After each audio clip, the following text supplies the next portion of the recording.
The problem wasn't just surviving 72 hours anymore. The problem was deciding if I was willing to meet the woman who'd been following me since before I even knew the circle existed. Midnight at Pier 19 felt different than it had earlier that day. No cargo crews, no gulls, no scattered conversations in the distance, just the slow roll of black water and the hum of a single street lamp above me. I kept my back to the water, eyes scanning the shadows between the stacked crates. The envelope with the silver keyhole was still in my coat, though I wasn't sure if I brought it for bait or reassurance. She arrived without a sound. One moment the pier was empty. The next, she was leaning casually against a crate 10 feet away, hood pulled low but not enough to hide the scar that cut like a deliberate stroke from her temple to her jaw. "Leah," she said, her voice low and measured. "Or should I use your old name?" My throat tightened. "How do you know that?" Moraine's mouth curved, not into a smile, but something sharper. "I knew you before the circle. Before Adrian. Before Victoria even noticed you. I've been watching you for 4 years. Why?" She stepped closer, and for a moment I thought she might reach into her coat. Instead, she pulled out a thin, weathered folder. "Because you're an echo." I took it. Inside were photographs, some years old, of people I didn't know except they looked like me.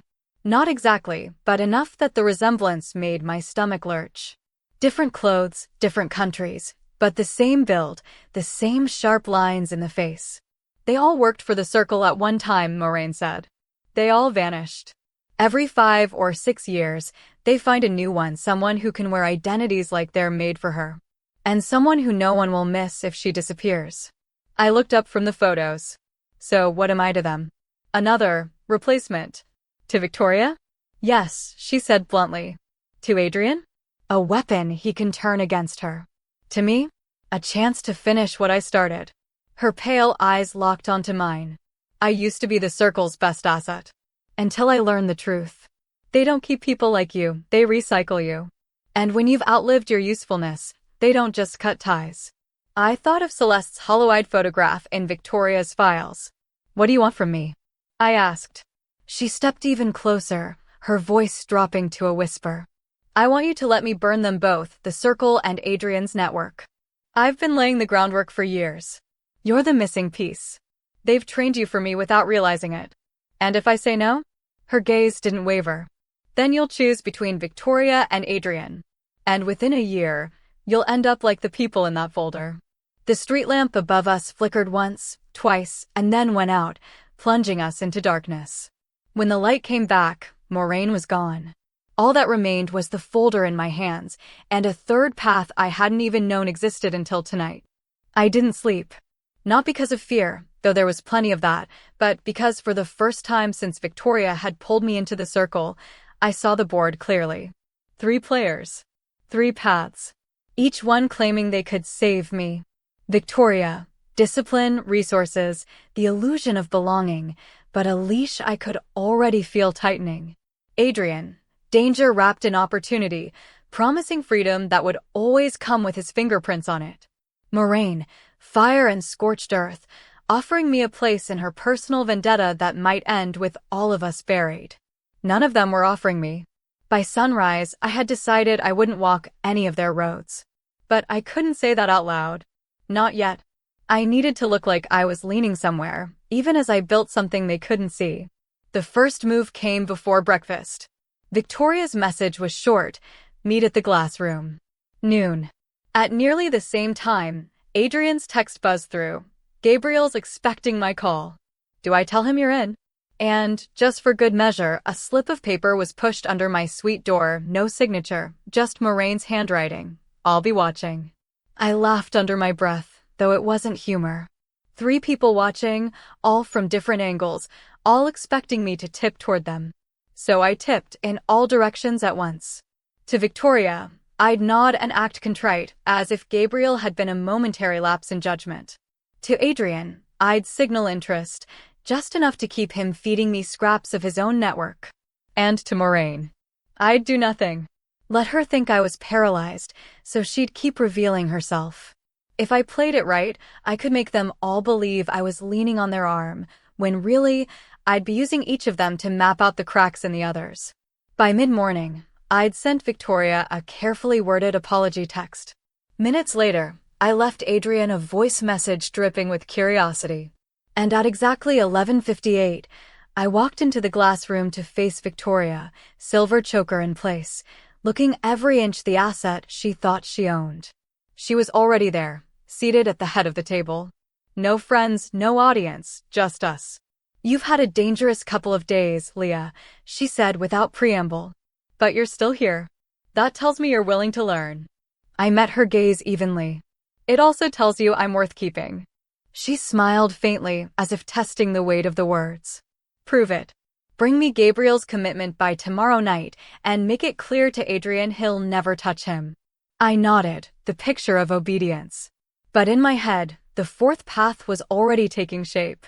If I could get Gabriel's trust without tying him to Victoria or Adrian, he could be mine alone, the first piece of a network that didn't answer to any of them. The trick would be keeping them all from realizing it until it was too late. The glass room meeting ended with Victoria's signature blend of subtle threat and faux warmth. She didn't escort me out, a quiet reminder that I was free to leave, but not free from her. By 3 p.m., I had Gabriel's number in my phone and a work dinner scheduled for that evening at La Meridienne, the kind of restaurant where every table is a deal in motion. Victoria thought I'd be delivering him to her. Adrian thought I was already halfway to handing him over. Moraine probably knew I was meeting him and was watching from the shadows. Perfect. When Gabriel arrived, he was in a light gray suit, the casual confidence of someone who'd never been told no in a way that mattered. We ordered drinks, traded pleasantries, and then I leaned in, lowering my voice just enough to signal that this part of the conversation was off menu. "I've been thinking about your interest in the proposal," I began, swirling my wine. "And I realized something. The kind of opportunity you're looking for doesn't fit neatly inside anyone's existing structure."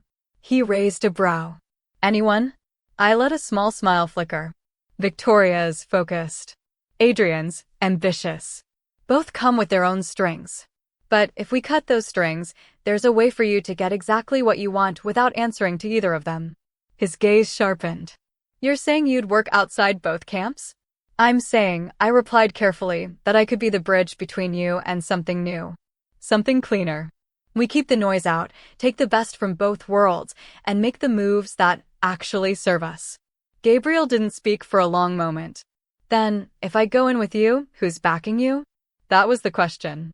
The one I couldn't answer truthfully without tipping my hand. "Right now," I said, letting the pause stretch just enough. "You." It was a gamble, putting him at the center of my imagined network before it even existed. But I saw the flicker of intrigue in his eyes, and I knew I had him curious. Before we could get deeper, a shadow passed across our table, the briefest interruption as a server set down a fresh bottle of wine. Except the server wasn't really looking at the glasses. It was Moraine.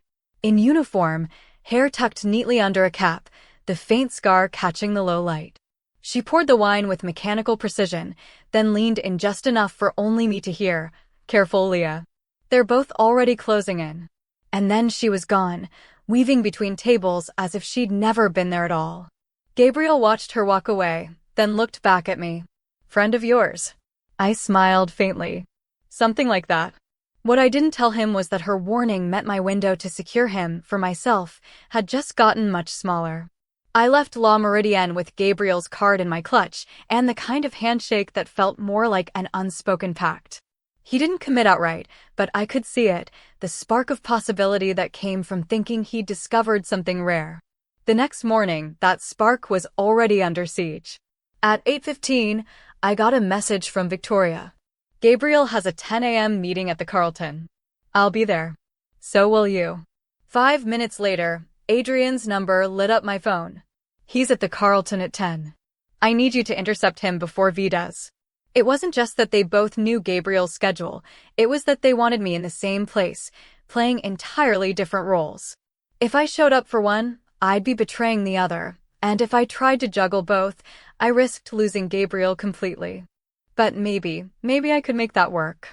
The Carlton lobby was a blend of marble and murmurs, every corner hosting someone too important to meet anywhere less conspicuous. Gabriel sat near the center, nursing an espresso, looking like he belonged there. Victoria was already across from him when I arrived, leaning forward in a tailored navy suit that made her look every bit the strategist. She clocked me immediately, her smile polite but edged. Sit.